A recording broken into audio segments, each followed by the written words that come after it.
In a small monastery, there was a monk who was extremely shy. He lived in terror of the day when the abbot would say to him, "Tomorrow you will preach in the chapel."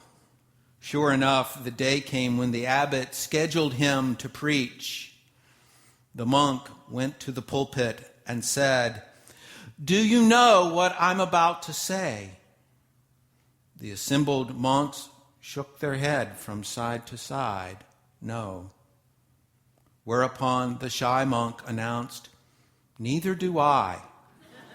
The service is ended. Go in peace." The disappointed abbot rescheduled the monk to preach the next morning. Again, he stepped into the pulpit and asked, "Do you know what I'm about to say?" To encourage him, all of the monks nodded yes. Whereupon the shy monk said, "Well, if all of you know what I'm about to say, there's no reason for me to say it. The service is ended. Go in peace." The angry abbot scolded the shy monk, saying, "Tomorrow is your last chance." The next morning, the monk looked down from the pulpit and asked, "Do you know what I'm about to say?" Some of the monks shook their heads yes, and some of the monks shook their head no. They thought they had the shy monk cornered. But he said, "Well then, those of you who know what I'm about to say, kindly tell those who don't. The service is ended. Go in peace." Clearly, his heart wasn't in it. The heart of this story from Mark's gospel today is a message of what motivates us, what liberates us, what holds us captive, and what is in our hearts truly as we consider the poor. This passage has been a go-to for stewardship and about taking a leap of faith for a long, long time. The emphasis is put on the poor widow, giving all that she had to live on, and not so much on the scribes or the wealthy.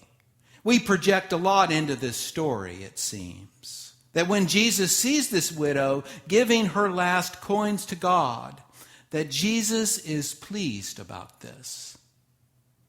So we weave a moral based on this premise. It doesn't matter what one gives, but the faith in which it is given.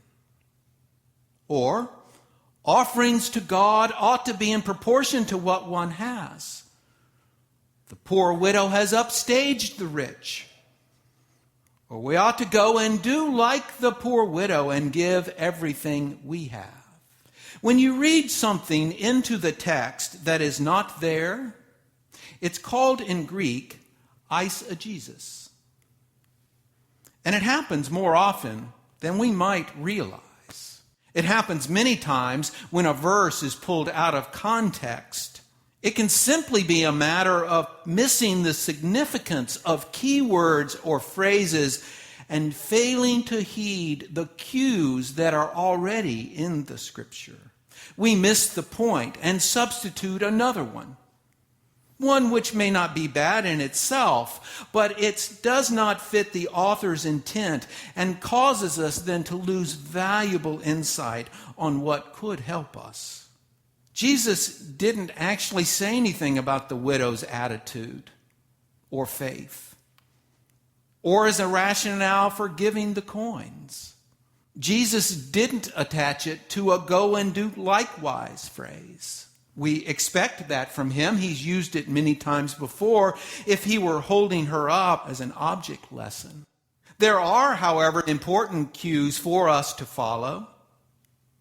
Have you ever wondered who would have administered a person's estate back in the first century? Often it was the scribes. They were highly educated. They were often judges and lawyers. They had a public reputation that lifted up piety and trustworthiness The scriptures said today that they say long prayers. They had an air of religiosity about them. And scribes would earn the legal right to administrate estates. And as compensation, they would usually get a percentage of the assets. The practice was notorious for embezzlement and abuse, even as it was within the law. Scribes were much more than copyists for scriptures. We should also remember the Torah mentions widows and orphans, admonishing economic opportunism and exploitation of the poor, because it was a problem then as well. Jesus has an on and off relationship with the scribes, and mostly it's an off relationship. There is tension throughout Mark's gospel, and here we are at the 12th chapter. There are several different encounters with the scribes. In today's scripture, Jesus charges the scribes with devouring widows' houses. In the Voice, it's translated as spending a widow's inheritance. It sounds like taking advantage of a situation, even if the law allowed for it. Then it shifts abruptly to the offerings at the temple. If you were going to give an offering back then, there weren't any envelopes or a careful applying of the gifts to a ledger. You would state the amount and what it was for. The priest then announced the offering and placed it into the horn-like opening that went into an urn or a box. The more coins you put in, the more noise they would make, and the more attention it would draw to the offering. It was a very public affair, giving an offering, listening to the sound of those coins, or the trumpet, as it was referred. The same kind of image is behind the modern way that we refer to someone who was blowing their own horn or calling attention to themselves. Jesus and his cohorts watched the people who loved to be watched as they made their showy deposits into the giving horn. The widow also approached one of the 13 containers and presented her offering. You know, in ancient Israel, the poor weren't required to give. Yet, she was willing to give the last that she had. As the priest dropped the 2 coins into the container, the sound that they created was barely audible for the people standing around. Yet Jesus, who was watching, noticed. The widow had put in all she had to live on. He is not praising her for donating her last lepta. He is pointing to her as the exploitation of the poor by those in power. She is not there to have her faith praised. She is there to illuminate a foundation gone bad, pointing to the religious and political elite and the systems that perpetuated a society that allowed the affluent to become more and more isolated so that the poor could become invisible. A theme that Jesus first established in his Sermon on the Mount. Jesus' saying is not an insight on the measure of gifts. I believe this story is more likely a condemnation rather than a commendation. It is a lament of the powerful pushing the poor aside. Yet the widow gave. Was it out of a sense of obligation? She had given all of her life to the temple? Perhaps. Was it out of a sense of hope in the goodness of the institution, that if she had nothing, that the temple might provide for her? Perhaps. I take some hope in this scripture today because of the cue just before today's story. Jesus has the only recorded positive encounter with a scribe in all of Mark in the story just before today's scripture. The scribe agreed with Jesus over the greatest commandment to love God and neighbor. Perhaps Jesus knew that at least one scribe had shown the beginnings of change and recognized the ultimate commands to love. That his heart was in it, and that was hopeful for all widows. The heart of this story is when a person begins to love their neighbor with all of their heart. Over the past several weeks, the texts from Mark have featured varying levels of commitment or lack of.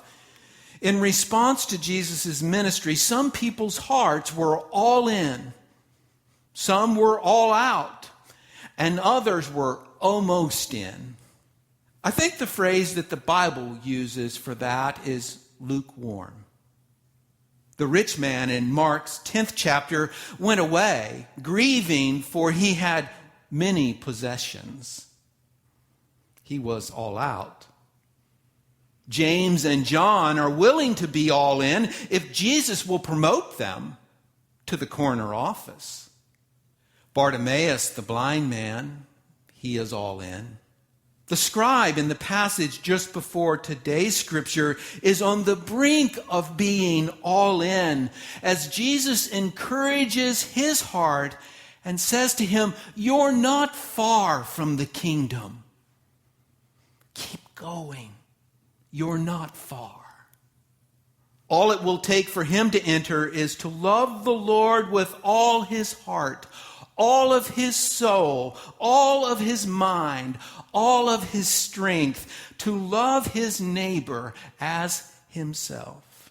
The word all appears an awful lot of times in that short text.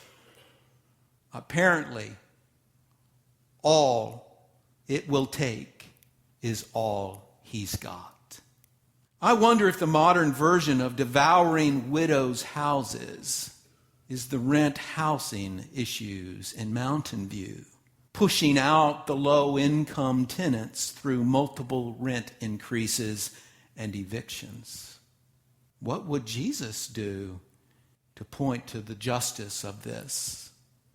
What I do know is when we give our all to God, committed beyond calculation to be the hands and face of Jesus, that's the beginning of change, that our hearts are in it. And that is hopeful for all of us.